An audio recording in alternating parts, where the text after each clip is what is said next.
It's 6 o'clock. Good evening and welcome to Newsnight.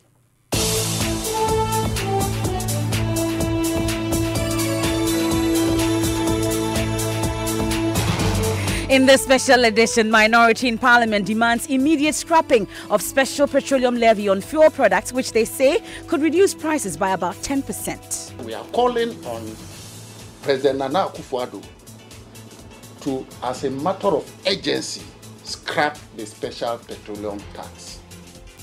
Also, Central Regional Court hands 3-year jail sentence to teacher who sexually abused his 9-year-old pupil in a private school at Kaswa. He put me on one of the tables and started inserting his fingers in my genitals. It was painful. I started struggling with him. In an attempt to flee. We'll bring you more as a victim has now been hospitalized at the Kolebu Teaching Hospital. And in business, Finance Minister Ken Ofori-Atta vows to implement programs that will help improve the country's credit ratings to an attractive status. It's match day 2 in this season's UEFA Champions League, and it's game on here in the studios of Joe 99.7 FM. Join the sports team at 6:30 p.m. for commentary on the game between Real Madrid and Roma. And government to create 10,000 jobs in October as it rejects the minorities' claim of over 100,000 job losses in the past 20 months. In November, they are going to add up about 1,300. And as a result of the double track, we also have about 8,000 more that are going to be recruited. So the net gain far outweighs the 3,600 which we have. We have details shortly in the next 30 minutes. I am Emefa Apau.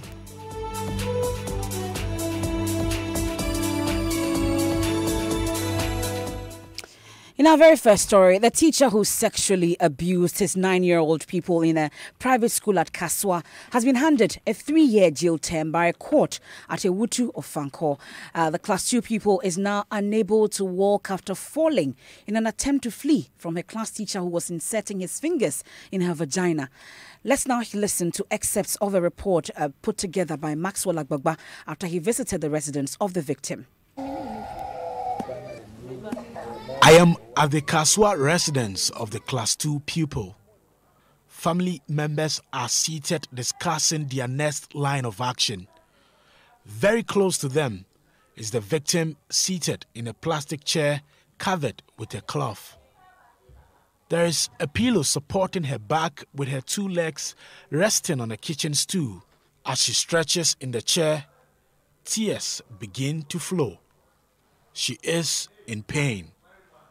The 9-year-old girl says on the day she reported late to vacation classes, her class teacher offered to teach her what she had missed, but ended up inserting his fingers in her genitals.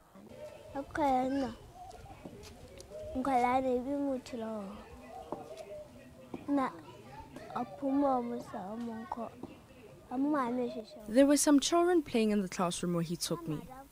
He sacked all of them. I told one of my friends there to wait, but the teacher disagreed.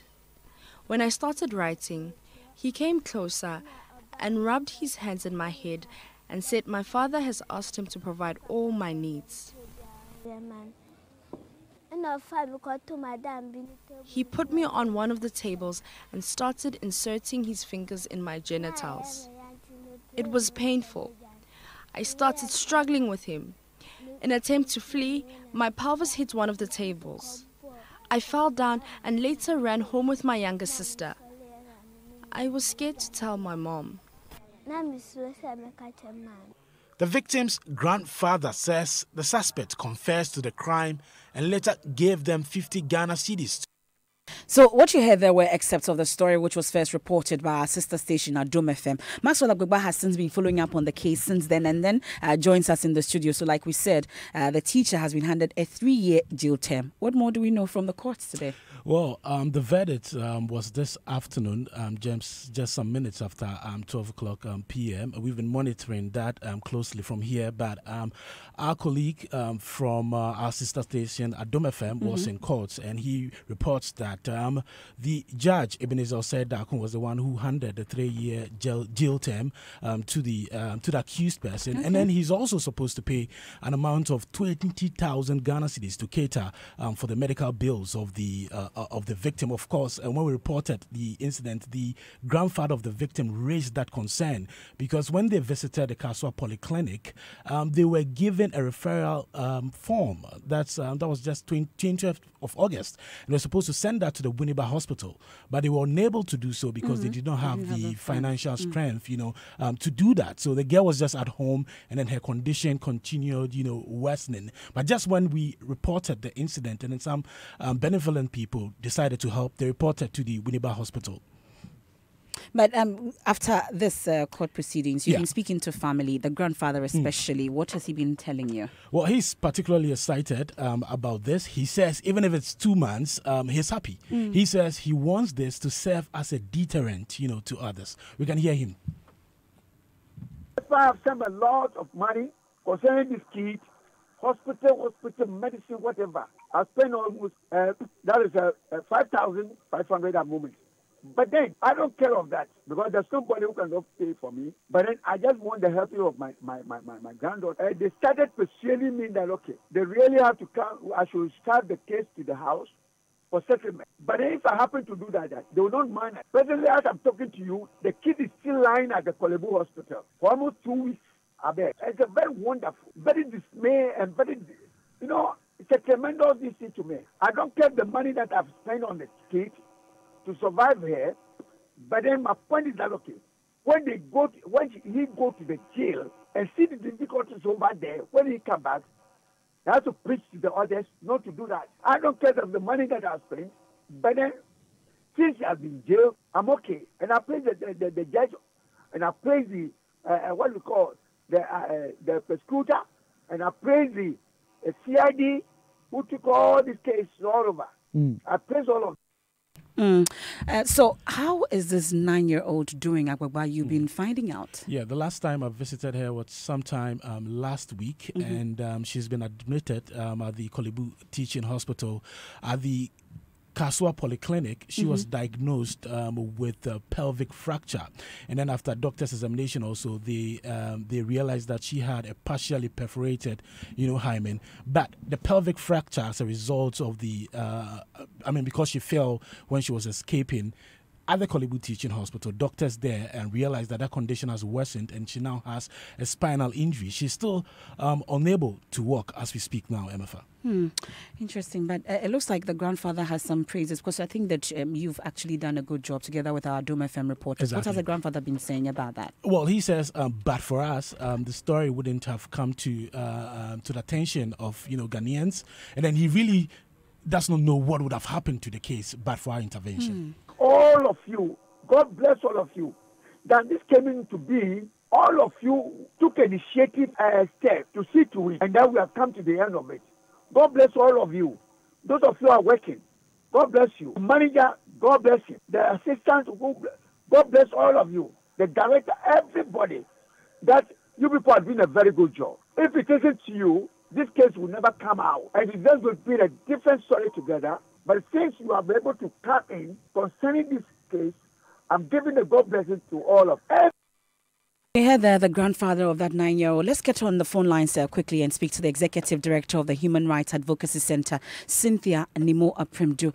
Thank you very much for your time here on Newsnight. So you heard there, 3-year jail sentence plus some 20,000 Ghana cedis to cater for the health of this child. But more importantly is the expedition of this case. What do you say about it? I think that it's commendable that we have achieved this conviction within a very short time. Ideally, this is what is supposed to happen. When the cases drag, victims are not able to follow through. They begin to lose interest. You begin to lose evidence and all that. And so, ideally, this is what is supposed to be done. But is it deterrent enough, 3 years? No, this is woefully inadequate. I can understand the excitement of the grandfather that even if it was 3 or 2 months, it would have been okay. But 3 years is not adequate. It's not adequate because this is an adult who has taken advantage of a minor. Secondly, this is not an ordinary adult. This is a person who holds a position of trust with respect to this child. And so 3 years is not adequate. It's also not adequate because if you're looking, so I would like to ask myself, what was the charge that was handed down to this teacher? Was he charged with defilement or what? If it was defilement, we know that the minimum is 7 years, maximum 25 years. So why 3 years? If he was charged with indecent assault, I can understand the 3 years because then the sentence is a minimum of 6 months. However, which of the two charges is the appropriate charge in this situation? If you look at indecent assault, it talks about sexual violation of the body of a person or any sexual contact. But then that contact must fall short of carnal or unnatural carnal knowledge. And so this is where we need to put on our interpretation caps as to what constitutes carnal and unnatural carnal knowledge. And because of the limited interpretation we've been placing on unnatural carnal knowledge, it really inhibits us in terms of the full implementation of this provision.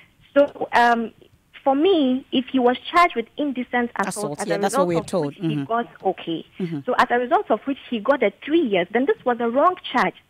Because if you properly interpret carnal and unnatural carnal knowledge, any contact with the sexual organ, with anything apart from the other sexual organ, you understand what I mean?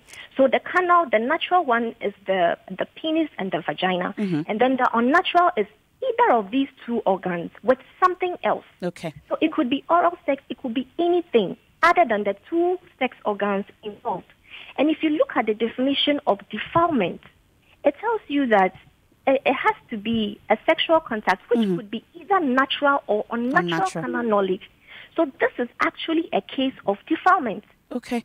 Cynthia, we'll have to leave it here for now. Thank you very much for your time. We're out of time. That's Cynthia Nimo Apremdu is the Executive Director of the Human Rights Advocacy Center. So some good news there. The teacher has been handed a 3-year jail term plus some sanctions as well. But the price at which you buy fuel at the pump station could go down by up to 10% if government takes or gets bold enough and remove the special petroleum tax on the product. That's according to the minority in Parliament. They are demanding that government immediately scraps the levy, which was introduced in 2015 when price of fuel fell due to deregulation to allow the NDC administration rake in more revenue. Minority spokesperson on Mines and Energy, Adams Mutawakilu, says it's insensitive that government has done nothing so far to cushion Ghanaians in the light of the increasing prices, which he says is the result of poor management of the city. He addressed a media briefing in Parliament a while ago.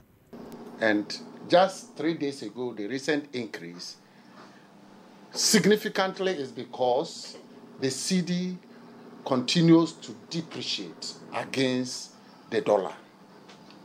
And government, therefore, is transferring their incompetence in the management of the cedi to the ordinary consumer to pay, which we, the minority, have a problem with. Apart from the cedi depreciating, the government is also showing a level of insensitivity in the tax build-up in the petroleum price. We, the minority, have continued to call on government that the special petroleum tax should be scrapped because it has outlived its usefulness. We are calling for the special petroleum tax to be removed. Currently, it's about 46 pesos per liter. And if it's about 5 liters a gallon, you are talking about 2 cedis, 2 pesos. If you calculate it, and if you take it off or calculate it as a percentage, that's about 10%. So if you reduce it by about 10%, you see that it would have absorbed this 5% and will still have a surplus. So we call on Nana Akufo-Addo 2 main things. Look, work on the economy. The cedi is depreciating fast against the dollar. Now, in another development, Mr. Mutawakilu is demanding that EOCO fast-tracks investigations into allegations that Boss transferred 40.5 million Ghana cedis into an account at the presidency managed by former Chief of Staff Julius Debra during the NDC administration illegally. The Bulk Oil Distributors Company has described the transaction as suspicious, but Mr. Mutawakilu says the EOCO investigations will vindicate the NDC government. The special prosecutor has rejected it, and that EOCO is looking at it. And my information is that there's nothing like wrongdoing. Somebody has embezzled money. No. It is a public account. You get my point? It's a public account. There are records to trace. If not, all records would have been destroyed. So in the spirit of good governance, transparency, you follow to the logical conclusion. So I don't see the reason why it's made as if the chief of staff put the money in his personal account. No, it is an official account. Official exchange letters took place, put in a file. Another government comes. Yoko is investigating it. I think that Yoko to fast track it to come with the truth. Because there is nothing hidden. And I also believe that it is because of these two scandals that has hit Bust. They want a cover-up. If not, you didn't need to bring anything of this nature. Once it is being investigated by Yoko. One, the $3 million dollars paid to Springfield. One of our members is pursuing it, Honorable Bawa, and the minority supporting 100%. Two, this 5 million contaminated fuel that we raised as early as May last year, and there was a cover-up. So you have a minority ranking on Mines and Energy Committee of Parliament, Adams Mutawakilu. You're still listening to Newsnight here on Joy 99.7 FM. Now, government says it will create 10,000 more jobs next month. Now, this comes as it rejects the minority's claim that about 114,297 jobs have been lost in the past 20 months across various sectors of the economy. In a statement issued, the minority also downplays the impact of the much-touted strong economic indicators by government, saying it has failed to translate into jobs for the people. Richard Echampong is minority MP on the Employment Committee of Parliament. As a very responsible minority, and in this case, myself, I double as a member of the Finance Committee and the Employment Committee. So we are very privy to many information of which many people are not. So we don't just speak in a vacuum. For example, if you talk about 1,700 jobs lost in the financial sector, certainly we know what we're talking about because we met the Bank of Ghana, Ministry of Finance, Consolidated Bank, and all other parties involved. And they're giving us these figures, which we have enough documents to prove it. The UT and Capital Bank finished the collapse of the two banks.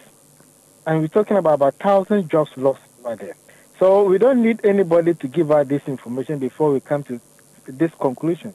Indium Group's GN Bank, that's an application that they are laying off 450 workers. And the media carried it, and nobody has disputed this fact. Let's talk about ENB, TV3, TV Africa, which has even suspended operations. And it's affecting our development, it's affecting the stability of this country. Have you read the list from Standard & Poor's? They've held the unemployment rate constant, 11.2. And it runs through. So the question is, the 745,000 jobs created by the Ministry of Agric and other sectors, where are they? But government is challenging these claims. Deputy Employment Minister Bright Rekubrobe says only 3,600 jobs have been lost, adding that government will add on to the 1 million jobs created within the same period. Well, that cannot be correct. In as much as we sympathize with whoever has lost a job, the figure they are churning out cannot be correct. We have here official statistics. It's 3,600 jobs within the period. And this is less than the net gain of employment within the period. It's just so huge. If you look at the figures that we churned out sometime in May, which came as a result of employment created from January 2017 to March 2018. That was around 1,096,404. And then over the period, we've even added more. You know, come October 1st, we are going to add about 100,000 NAPCO ones. In area of Agric, Cocoa Board has employed about 910, almost 1,000 diseased spotters. In November, they are even going to add up about 1,300. And you know, as a result of the double track, we also have about 8,000 more that are going to be recruited. So the net gain far outweighs the 3,600 which we have. So you hear there the Deputy Employment Minister, Bright Reku Brobe. We'll quickly take some of your messages that you sent in via WhatsApp on 0244340437. Also remember that we're waiting for that UEFA Champions League game between Roma and Real Madrid. This one says, 3 years? Really? That's all? What happened to 7 years plus? The poor girls is lying paralyzed in hospital, needing 20,000 Ghana cedis for treatment. What was the charge dropped on the teacher? That's Piper's message from Cape Coast. This one from Akusia says, for 3 years for that teacher is not enough. He should have been given 10 years and add something else I can't say. And Sami in DC says the big grammar by the government does not buy petrol, pay bills and go for shopping. They should give us a break, he says. And Ernest from Taifa says, I'm happy the culprit who raped, he did not rape the little girl, has been jailed. He says this of someone scrupulous teachers must cease. And this final one from TT Nadenta says, this is not fair. This teacher should be giving at least 10 years in prison. They should think about the health of the girl. Some of your messages, but it's time now for the latest from the world of business. Don't worry, sport will come in very soon. We'll come I later. know I you can't cannot wait wait for the for game. the Champions League game, but I can't. that'll be happening very, What's very soon. in business, though? In business, what about us getting to maybe an A status or maybe an AA status as a country when it comes to credit ratings? The Finance Minister, Ken Ofori-Atta, has been speaking about what his government will be doing to actually help improve our country's credit rating status. And we'll be hearing from an industrialist who is calling for simplified policies that would actually help grow the economy and improve on tax compliance. That is the sweet sound of excellence. That is the sound from Mack. Yes, Mack Ghana is the #1 distributor of the world's best quality Isuzu and Chevrolet vehicles in Ghana. Isuzu trucks from 1.5 tons to heavy-duty vehicles. Isuzu buses from 15 to 33 seaters, double and single cabin pickup, available in automatic and manual transmissions. We also stock a wide range of Chevy cars from SUVs, sedans, and small cars, fully loaded with exquisite specifications. All our range of vehicles stand out due to its high fuel efficiency, safety, luxury, spacious interior, world-class delivery, and after-sales servicing. What's more, we offer flexible payment terms to meet your pockets. Mack Ghana is a sole distributor for Isuzu trucks and pickups, as well as all range of Chevrolet cars in Ghana. Call us on 0302-813-919 in Accra or 0242-039-550 in Kumasi. Visit our website mackghana.com. Mack Ghana, with you for the long run.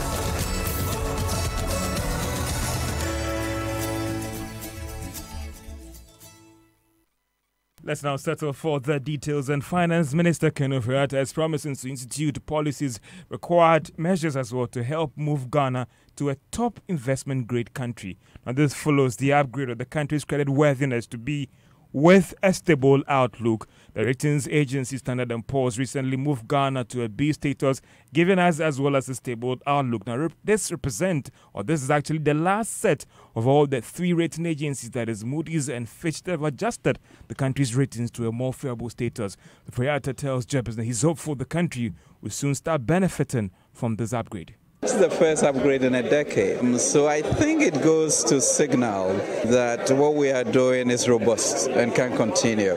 Of course, there are still some headwinds to consider. I mean, why should we not think about that? At least an A- in the next 2 years will be exciting, and we'll work towards that. The importance of the rating is that it leads to lower rates when we go to raise money. And that's important because then we bring money into Ghana at a cheaper rate, which then helps with our development objectives. Also, with the uptick in the grade is also sort of communication or information to the world, especially the FDI world. Finance Minister Ken Ofori-Atta. Now, former president of the Association of Ghana Industries, Dr. Johnny Otinjesi, is calling on government to formulate policies and programs that will help improve payments of taxes by businesses. According to him, the industrial sector will grow if the enabling environment is actually made by improving taxes and simplifying its collections as well. He made the call when he addressed participants at the second day of the AGI Industrial Summit and Exhibition here in Accra. Money is not as important as the right kind of policy. And the first policy, I'm moving to my second slide. The first policy, taxation as a policy towards industrialization. Why do we have taxes? Why do we have import duty for our purposes? And why is it that import duty on a manufactured product is supposed to be different from import duty on a raw material? 2018 Jesse is a former president of the Association of Ghana Industries and Industrialists and chief executive of Tropical Cables and Conductors. Now, the country will be getting more from gold exported. Now, this follows the agreement initialed today between the Precious Minerals Marketing Company and the UK gold trading firm Barrett & Co. to help test the purity of gold exported. The Precious Minerals Marketing Company, this will enable it to independently test the purity of small-scale gold exported outside the country, helping to ensure that we get the best out of what we have exported. Let's hear from the board chairman of PMC explaining to us what this will mean for the company. Now that we are doing this venture, the LBA certification that we are going to have will help us, both the seller and then the nation as well, because it's going to be like interface. The Revenue Service will have theirs, the Minerals Commission, Bank of Ghana, everybody who involved in this trade, gold industry, will know it immediately. You have finished the assay. You finish the assay, it will go through everybody. Lorena Baird is the executive director of the UK gold trading firm. Let's hear her. And that's all for business on Newsnight. Thank you very much, George. Later on, we'll get that UEFA Champions League game between Roma and Real Madrid. But just before we go, you know that this Friday is a long weekend, and I'm sure, George, you'll be there at the Providence Event Center. It's the Joy News Western World Properties Habitat Fair this Friday. And if you live close to the sea, I'm sure you've noticed by now that there's been some rusting here and there. It's caused due to salination. But MFA Nancy Jodosi explores this as we build up to the Joy News Western World Habitat Fair. Living along the seashore can be a beautiful experience until your items begin to rust. Specifically, that's one thing that adds beauty to your home, the roofing sheets. Nee Philip has been living here for 2 decades. He laments how difficult it is to maintain his roofs after changing them many times. I've been here like almost 20 years, and if you may see, we just put some slate on top so that it will not be like giving us a problem more. And at least we have been changing it like almost 5, if I may say, like almost like 5 times now. It gives us a lot of problems. In light of the continual threat of the salinity in the sea, experts say issues of rusting can always be managed properly. So for the people living around the coastal areas, your best bet is to go for pure aluminium sheets, because with that it's rust resistant and the salt is not able to fight it like it would fight other kind of materials. That's just to whet your appetite. It's happening this Friday at the Providence Event Center. It's the Habitat Fair. You know where to be. Now, several basic schools across the country are without KG blocks. This is said to be affecting right age enrollment among children of school-going age. Dr. Yao Osei-Duchum is a Deputy Education Minister in our Enroll Me Now package tonight. The MPP government felt strongly when we were not in power about the importance of early grade education. And when we came to power, we surveyed all primary schools across the country and realized that we have a bit close to 1,171 primary schools without cages. 1,171 primary schools without cages. That was as at 2016? 2016. Okay. So we decided that... No, that's 2017. 2017. So we have to embark on some construction effort.